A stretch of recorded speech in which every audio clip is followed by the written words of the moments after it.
بسم اللہ الرحمن الرحیم۔ ہاتھی اور دل کے اندھے۔ ایک دفعہ کا ذکر ہے کہ چند لوگ ہندوستان سے ایک ہاتھی کسی ایسے ملک میں لے گئے جہاں پہلے کسی نے ہاتھی دیکھا ہی نہ تھا۔ ہاتھی کو ایک تاریک کمرے میں بند کر دیا گیا تھا۔ لوگوں کو اس بات کا علم ہوا تو اس کمرے کے باہر ہجوم جمع ہو گیا۔ کمرہ تاریک اور ہاتھی سیاہ، کسی کو کچھ نظر نہ آتا تھا۔ لوگوں نے ہاتھوں سے ٹٹول کر یہ اندازہ لگانا چاہا کہ ہاتھی کیسا ہوتا ہے۔ جس شخص کا ہاتھی کے جسم کے کسی حصے پر ہاتھ لگتا وہ اسی سے ہاتھی کی ایک تصویر اپنے ذہن میں بنا لیتا۔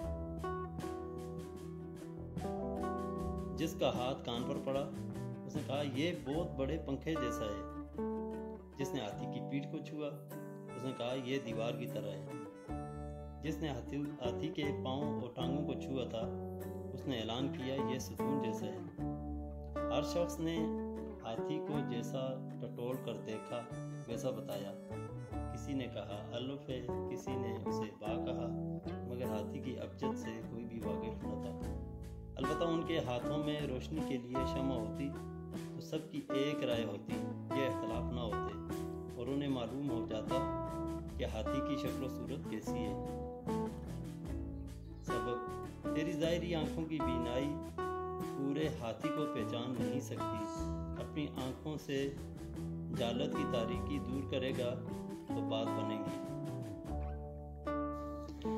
Thanks for watching.